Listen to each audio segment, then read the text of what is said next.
another vlog of Doel Roy আজকের ব্লগটা একদম আলাদা হতে চলেছে বিকজ আমরা সবাই মিলে ঘুরতে যাচ্ছি তোমরা থাম্বনেল দেখে তো হয়তো বুঝে গেছে এটা ফার্স্ট ডে অফ বানারস। হ্যাঁ, তো এখন আমরা করছি সঞ্জনার একটা শুট, কিছু কাজ বাকি আছে, টুকটাক কাজগুলো করেই আমাদের যেতে হবে। অলরেডি কটা বাজে? অলরেডি 6:45 বেজে গেছে আমাদের। আমরা মোটামুটি 9টা 9:30টার দিকে বেরোবো, আর আমাদের ট্রেন 11:30টার সময়। মজা! আমরা কতদিন বাদে কোথাও ঘুরতে যাচ্ছি, তাও আমরা গেছিলিস আগের বার বানারস, আমার টিকিট কেটে আমি যেতে পারি, আমার খুব কষ্ট হয়েছে। তুই দেবদেবীর টাইমে কিছু দেখতে পারবি কিনা আমার এটা নিয়ে খুব সন্দেহ আছে। আমি অন্তত জায়গাটা পৌঁছাতে তো পারছি। হ্যাঁ, আগে পৌঁছাই। হ্যাঁ। হ্যালো এভরিওয়ান, তো দোয়েলদের প্যাকিং তো হয়ে গেছে, তোমরা দেখেই নিয়েছো। এখানে আমাদের প্যাকিং চলছে এখনো, আমাদের কিচ্ছু প্যাকিং করা হয়নি, কিচ্ছু নয়। এখন বেজে গেছে প্রায় 6টা মতন, আর আমরা এখনো জানি না যে কি নিয়ে যাব।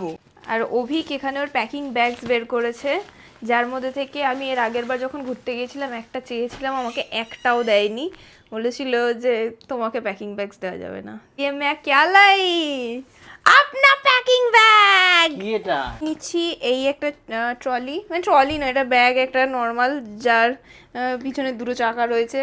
আর অভিক নিচ্ছে এই ভালো ট্রলিটা। আরটা বড় ট্রলি ছিল বাট তুমি সেটা নাওনি বিকজ 15 কিলো এক্সিড হয়ে যেত। আচ্ছা, তোমাদের এই শাড়িটা মনে আছে? এই শাড়িটা দোয়েল পরেছিল একদিনকে সরস্বতী পুজোতে, ওটা আমি পরবো। কি ভালো এটা! চলো চলো চলো, আমাকে দিয়ে দিয়েছে এই ব্যাগটা, বোদা ব্যাগটা, কিন্তু আমি একটা শর্তে দিয়েছি যে ওই ট্রলিটা আমি বইবো আর এটা তুমি বইবে। কেমন? তাহলে কি হলো? আলটিমেটলি কি হলো? ঠিকই হলো। আর at the end of the day দুটোই আমি বইবো। চলো চলো, প্যাকিং করলো গাইস। সো এখানে আমাদের ট্রলি বন্ধ হচ্ছে না। তো অলরেডি বেজে গেছে 9:15। আমরা সবাই রেডি হয়ে গেছি বেরোনোর জন্য। যেহেতু অনেক লেটে আমাদের ট্রেনটা, তাই জন্য হয়তো ভেতরে উঠে অতটা টাইম পাবো না, খাবো আর শোবো।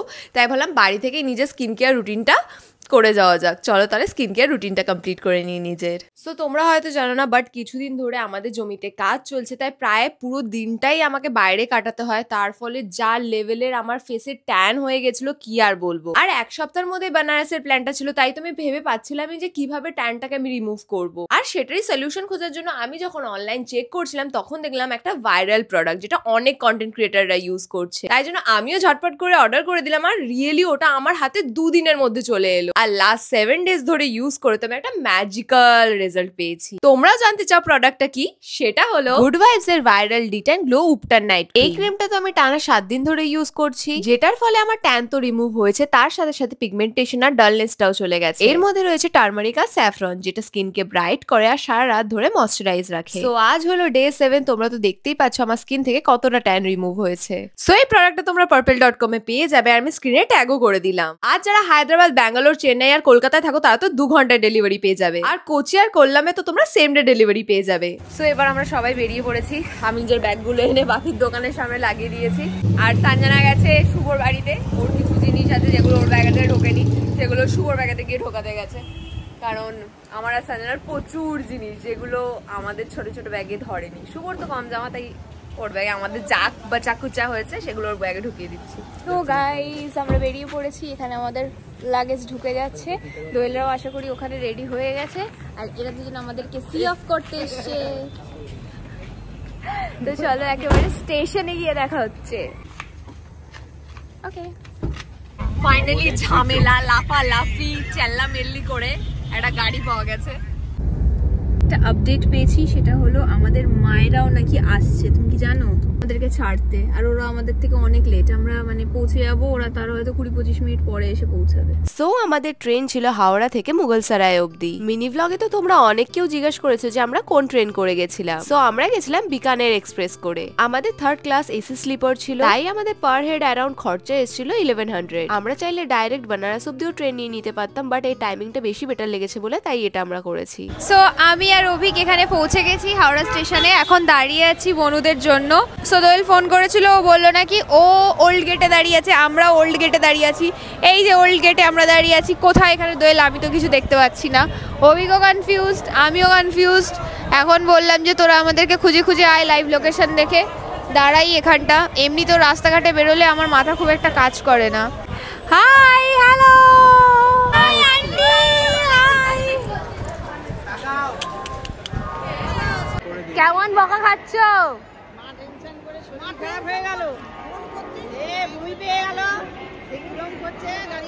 তোমার ফাটু ফাটু হবে কেন, কি হয়েছে? তুমি জানাওনি কেন?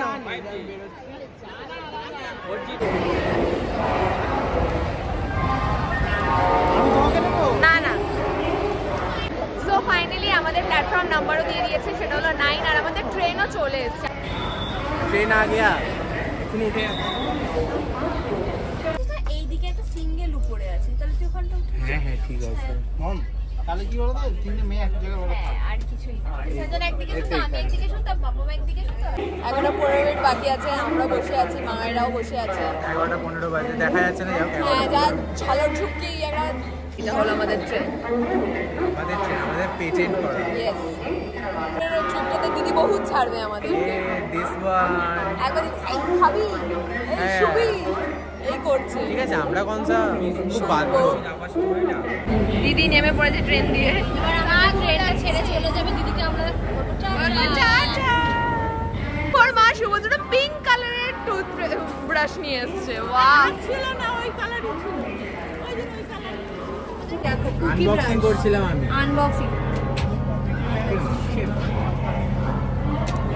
ওয়াও শুভম, ব্রাশের মধ্যে আমরা নিয়ে। মা টাটা, মা টাটা। এটা দুজন ওপরে উঠে গেছে। দিদি বলছে ও যে উঠে পড়ছে, ও আর নামবেই না। ওইখানে পেরেছে, ওখানে গিয়ে বসে পড়ো, যাও। এবার এদিকে চলে। হ্যাঁ আমি করছি দাঁড়াও। ওদিকটা পেতে নাও, বালিশের ওপরে দিয়ে দাও। আমার বর বেড করছে, যেটা ঘরে করে সেটা সে ট্রেনেতেও করতে হচ্ছে। বিচারা বাড়িতে ওনা খুব সুন্দর করে বিছনা পাতে, এখানেও বিছনা পাচ্ছে। একে তো ট্রেনে সবার বিছনা পাতার কন্ট্রাক্টটা দিয়ে দিলে ভালো হয়। আমার বেজ পাতা কমপ্লিট। বনু এখানে এখনো ঘুরঘুর করছে। এই কম্বলটা গায়ে দিয়ে দিলে আর ঠান্ডা লাগবে না। হ্যাঁ, আশা করছি। ও ওখানে জামাইবাবুকে হেল্প করতে গেছে। এই যে ভিডিওটা তোমরা দেখছো, এটা হলো ভোর 5টার সময়। অভিজ্ঞতা সবাইকে ডেকে ডেকে তুলে দিয়েছিল যাতে আমরা ওয়াশরুমটা ইউজ করে নিতে পারি, কারণ সকালের দিকে একটু ভিড় হয়ে যাবে। আর এখন আমি বসে পড়েছি 1 কাপ চা হাতে নিয়ে। Good morning everyone. তো এখন বাজে সকাল 7:45 মতন। আমি ঘুম থেকে উঠে পড়েছি। এদিকে অভিক বসে আছে আমার সাথে। এই যে এর বার্থটা পড়েছে নিচে সাইডে, লোয়ারে। তো ও তো সারা রাত ঘুমায়নি, সবার ব্যাগ পাহারা দিচ্ছিল। আর আমার চোখ মুখ দেখে তো বুঝতেই পারছো আমি প্রচুর ঘুমিয়েছি। এদিকে দোয়েল, সঞ্জনা, শুভ, এদের কোনো পাত্তা নেই, ওরা এখনও ঘুমাচ্ছে। ওকে একটা ভালো চা দিয়ে গিয়েছিলো, সেই চাটা আমাকে একটু টেস্ট করার ছিল, তো আমার ঘুমটা ভেঙে গেছে। তাই জন্য আমি এত ঘুমিয়েছি আমি বাড়িতে বোধহয় এত ঘুমাই না। Good morning. শুধু কাঁচটা একটু নোংরা। বাহ, কত সুন্দর রাস্তাটা দেখো, পুরো মাঠের মধ্যেখান থেকে, দারুণ।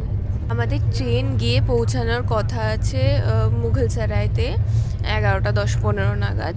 ওখান থেকে নেমে আমাদেরকে আবার গাড়ি করতে হবে বানারস যাওয়ার জন্য। তারপরে বানারসে পৌঁছে আমরা রেস্ট নিয়ে আবার সারাদিন ঘোরা। তাই আমি ওকে বলছিলাম একটু ঘুমিয়ে পড়ো, বাট ও তো শুচ্ছে না। সারাটা দিন কী করে টানবে আমি জানি না। আর সবাই ঘুমাচ্ছে। আর মানে ট্রেনটা এত ভালো টেনেছে আর এত সুন্দর চালিয়েছে, এরকম হালকা হালকা দুলছে, প্রচুর ঝটকা মেরে মেরে চালাইনি, মানে আমি ঘুমিয়ে পড়ছি যখন ট্রেনটা একবার করে থামছে কোনো জাংশনে, তখন আমি বুঝতে পারছি যে এসিটা কমে যাচ্ছে, তখন বুঝতে পারছি, তাছাড়া আমি কিচ্ছু বুঝতে পারছি না, এত সুন্দর ঘুমিয়েছি আমি। এখানে অভিক একটা আদা চা কিনেছিল, যেটা আমাকে তুলে এক চুমুক খাইয়েছিল, খেয়ে দেখলাম বেশ ভালোই খেতে। তো সেই লোকটা আসতে আরেক কাপ নিয়েছে। হোয়াট, এইটুখানি চায়ের দাম নিয়েছে 20 টাকা। তো এখানে বহুত খাবারের দাম, তাই আমি কোনো কিছু খাচ্ছি না, আমি পেটে কিল মেরে বসে থাকবো তবু ভালো, কিন্তু আমি আর কোনো কিছু খাবো না। 20 টাকা নিয়েছে ওইটুকুনি চা। যাই হোক, দেখি বনুরা তো এখনও ঘুমাচ্ছে। রাত্রিবেলা অভিক সবাইকে ধরে ধরে ওয়াশরুম নিয়ে গেছে, ঠিক 4টে বেজেছে, যেখানে ক্লিন করেছে স্টেশনে দাঁড়িয়ে, সেখানে সবাইকে এক এক করে তুলে তুলে ওয়াশরুম নিয়ে গেছে। এবার আমাকে ঘুম থেকে তুলেছে, যাও ওয়াশরুম যাও, ওয়াশরুম যখন ক্লিন করে এসছে আমি দেখলাম হ্যাঁ সত্যি পরিষ্কার। সঞ্জনাকে তুলেছে, তারপরে হ্যাঁ যাতে সকালবেলা না রাশের মধ্যে নোংরার মধ্যে কাউকে যেতে হয়, সবাইকে ভোর রাত্রে তুলে সবার ওয়াশরুম করে দিয়েছে, আর সবাই বেশি বেশি ঘুমিয়ে নিয়েছে তাই জন্য। দিদি, শুভম আর সঞ্জনা নাক ডেকে ডেকে ঘুমিয়েছে, শুভ সবাইকে নাক ডেকে জাগিয়ে দেওয়ার কম্বো, শুধু অভিজ্ঞতা ঘুমায়নি, আমিও খুব কমই ঘুমিয়েছি, সব থেকে কম ঘুমিয়েছে অভিজ্ঞতা। অ্যান্ড আমরা ফাইনালি 1.5 ঘন্টায় মুগলসরায় পৌঁছে যাব। মাথা শুভ কিরম গোয়ার গেলের মতন মাথা বের করেছে একটুখানি, আর এইদিকে সঞ্জনাও একটুখানি বেরিয়েছিল। সঞ্জনা ওই দেখো, আর আমি আর দিদি এখানে মাস্ট চিল করছি, আমি আর দিদি টিভি দেখছিলাম না, টিভি টিভি টিভি বাইরে দেখা হবে একটু। বল বল বল। আরে চাকা চক লাগে আহা। Good morning guys. Good morning অনেকক্ষণ আগে গেছে, তুই লেট। আমি তো ঘুমোচ্ছিলাম আর শুভদাদা এখনো ঘুমাচ্ছে। হ্যাঁ ওই তো শুভ উঠেছে। সো ফাইনালি আমরা মুগলসরাইতে নেমে পড়েছি। আমরা বেনারস যাবো, আমাদেরকে দেখাচ্ছে ফোনেতে 11 to 12 কিলোমিটার, বাট এখানে যারা অটোওয়ালা ট্যাক্সিওয়ালারা বলছে তারা বলছে 12 থেকে 24-25 কিলোমিটার। মেন রোড দিয়ে নিয়ে যেতে হবে, হ্যান্ড নিয়ে যেতে হবে, ট্যাগ নিয়ে যেতে হবে। তো আমরা এখন বাইরে গিয়ে 2-3 জনের সাথে কথা বলি। এত টাকা নেয় না, 30-40 টাকা পার হেড নেয়, অনেক বেশি বলছে, অনেকটাই বলছে, দেখি। আর এই দুটো ট্রলিকে তোমাদের মনে আছে আমরা ফ্রি পেয়েছিলাম না, মানে আমরা কিনেছিলাম। আমি এখানে বাংলায় কথা বলছি, কেউ বুঝতে পারছে না। দিদি এসে বলছে কিন্তু তুই বাংলায় বলছিস বা কেন? তোমার রাজা বেটার কাছে একটা গরুর কাছে গেছিল, গরুটা ধাক্কা মেরে তাড়িয়ে দিয়েছে। আর দিদি রুটি দিচ্ছে। ও বাবা, খেয়ে নিয়েছে। ডোরটার মতো দেখিয়ে দাও হাতে। নেই নেই। অনেক অটোরা আমাদেরকে রিচ আউট করছিল, কনভিন্স করার চেষ্টা করছিল, বাট আমরা একটু ডিটারমাইন্ড ছিলাম যে আমরা একটু বড় গাড়ি নিয়ে যাব, যাতে 5 জন আমরা একসাথে যেতে পারি উইথ লাগেজ। আমাদের লাগেজ অনেক আছে, ওই দেখো। मुझे बोलना आता है लेकिन पढ़ना नहीं आता। मैं पढ़ भी सकती हूँ। एक्चुअली मुझे पढ़ना आता था लेकिन वो क्लास 9 तक। ওটা তো সংস্কৃত ছিল। আমি সংস্কৃত থেকেই একটু হিন্দিটা দেখেছি। হ্যাঁ, রাস্তার block words are kind same.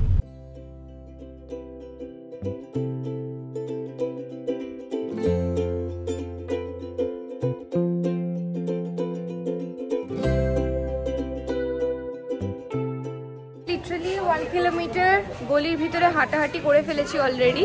Sanjana প্রথম একটু চেষ্টা করছিল গলিগুলো মনে রাখার। বেনারস অ্যান্ড ইটস গলিয়া, কিছু বুঝতে পারছি না, ঘুরছি, হোটেল খুঁজছি, পাচ্ছি না।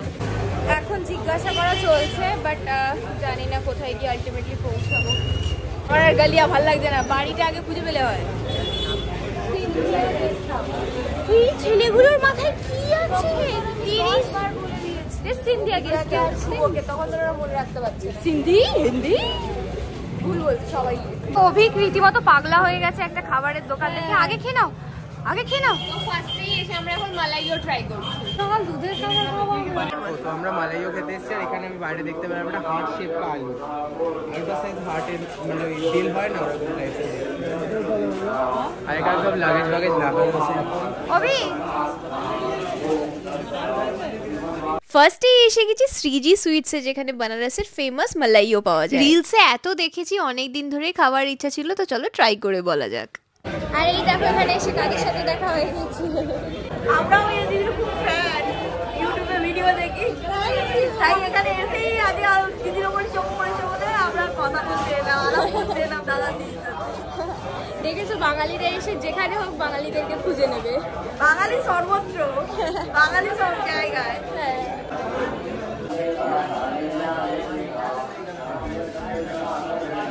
এই দেখো এখানে চলে এসছে আমার দুধ। পাম্পাম গায়ে মেখে ফেলেছে দুধ খাওয়ার জায়গায়।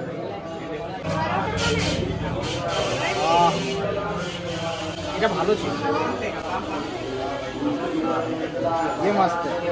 খুঁজে পাওয়া যাচ্ছে না, ফাইনালি এখনো খুঁজে পাওয়া যাচ্ছে না। আমরা কোনো একটা গেস্ট হাউসে ঢুকেছি, এই যে এইদিকে তো এখন লাগানো রয়েছে যেখানে বাজি ফাটানো হবে, বাট এখনো খুঁজে পাওয়া যাচ্ছে। দূরে দেখা যাচ্ছে। আমরা এর আগের বারেও যখন এখানে এসেছিলাম ওপারে যাইনি, যেহেতু আমরা বোটিং করেছিলাম। পাখিগুলোও দেখা যাচ্ছে এখন। ভালো লাগছে না, আমাদের সবার এনার্জি ডাউন হয়ে গেছে। আমরা এত সিঁড়ি নেমে ঘাটে গেছি, আবার সেখান থেকে উঠে আবার এখানে এসেছি, অবস্থা খারাপ।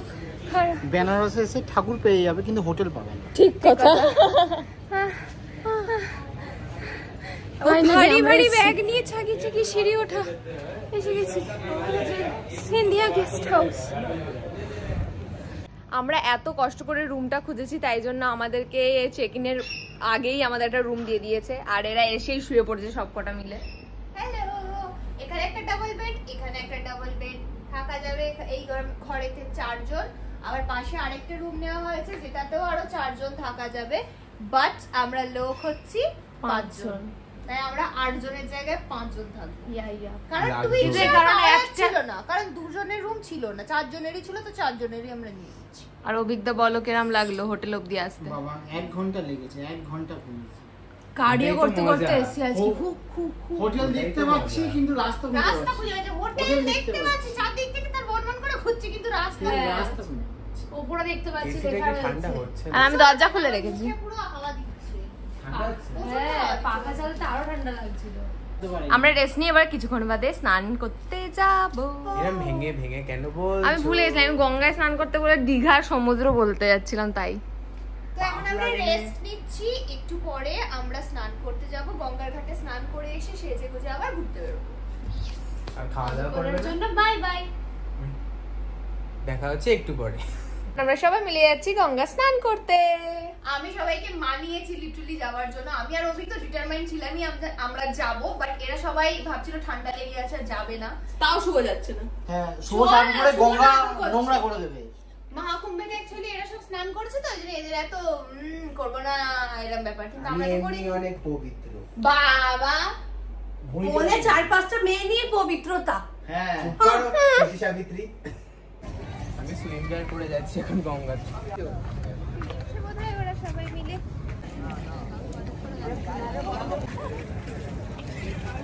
কি হয়েছে শুভ দাদা?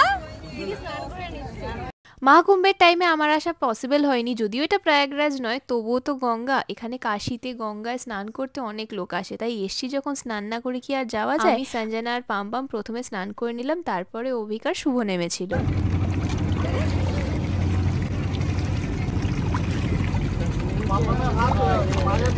এর অভিজ্ঞতা এখন এসেছিলাম আমাদের এখানে হোটেলে যে ছাদটা আছে, সেই ছাদের ভিউ দেখতে। অ্যাকচুয়ালি এটা ছাদ না, এটা একটা ব্যালকনি বলা যেতে পারে, but look at the view. আমরা এখান দিয়ে পুরো একদম প্রপার ফায়ার ক্র্যাকার্স দেখতে পাওয়ার খুব সুন্দর লাগছে দেখতে। আমরা এই ঘাটেই স্নান করছিলাম একটু আগে, এখানে নিচেই এই জায়গাটাতে আমরা ছিলাম, যেখান থেকে আমরা হোটেলের নাম দেখতে পাচ্ছিলাম, হোটেল দেখতে পাচ্ছিলাম, কিন্তু উঠতে পারছিলাম না। খুব সুন্দর জায়গা, খুব সুন্দর, মানে অসাধারণ লাগছে দেখতে। সো আমি হয়ে গেছি এখানে রেডি, আর এত সুন্দর ভিউ। অভিক আমাকে বললো এসো এসো একটা জিনিস দেখাবো, এসো। এখান থেকে গঙ্গার পুরো ঘাটটা দেখা যাচ্ছে, আর ওই দিকে যেখানটায় মানে বাজির প্রদর্শনীটা হবে সেটাও এখানটা রয়েছে। মানে লিটারালি আমাদেরকে বেরোতেই হবে না, এখান থেকেই হয়ে যাবে পুরো। বলো, লোকে বোটে করে বাজিটা দেখে, আমাদের কোথাও যেতেই হবে না। ঘাটেও ভিড় থাকলে আমাদের হোটেলের এখানটাতে তো অতটা ভিড় থাকবে না, মানে যারা হোটেলের মেম্বার্স রয়েছে তারাই থাকবে। তো আমরা এখানে দাঁড়ালেও আরামসে পুরোটা দেখতে পাবো। দারুণ।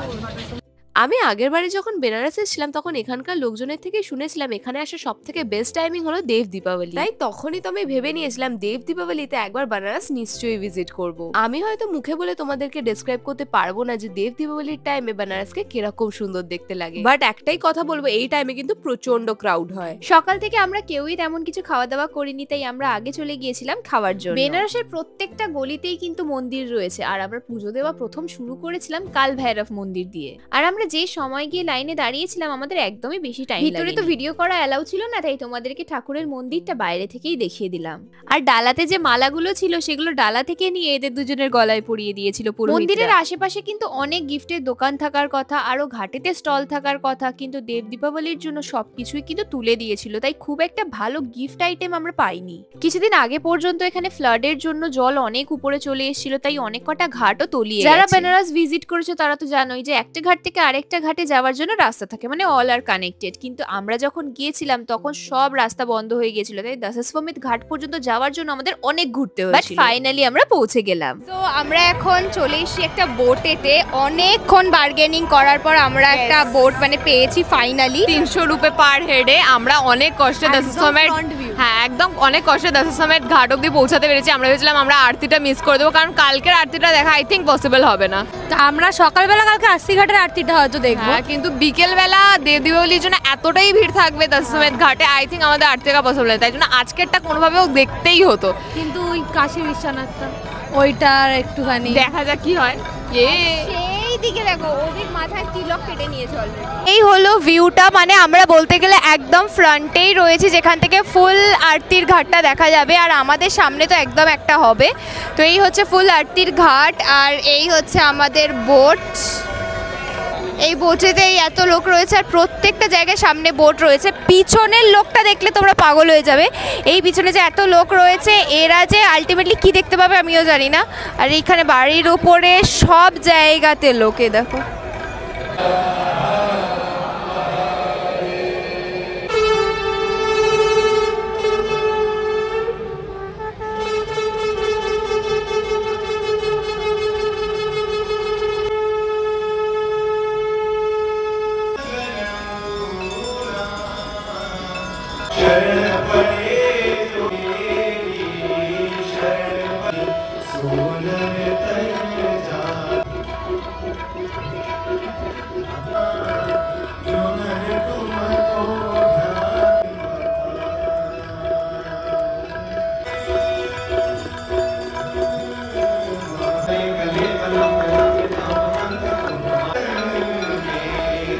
এখানের গঙ্গা আরতি তো এমনিতেই ফেমাস, বাট আমরা যে টাইমে গেছিলাম আমরা ভেবেছিলাম হয়তো পাই গলাতে, বাট ভগবানের দয়া আগের বারে আমার যে ইচ্ছাটা পূরণ হয়নি সেটা এবারে পূরণ হয়েছে।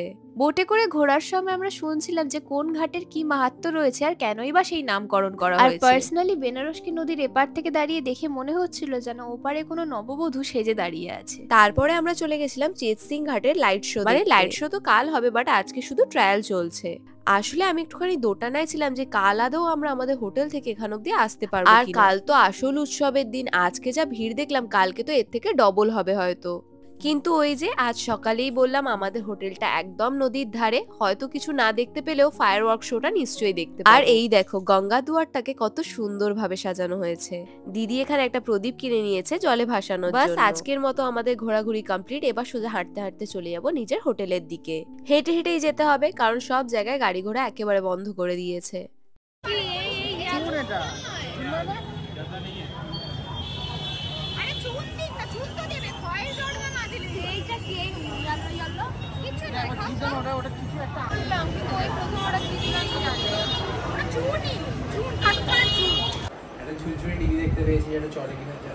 ও চলে, আর আমরা 10টার সময় বাড়ি চলে এসেছি হোটেলে। সাথে আমি আমার জামা প্যান্ট তুলে নিয়ে এসেছি, কারণ এটা মোটকা মাদর এসেছে, আমি জামা প্যান্ট তুলে পালিয়ে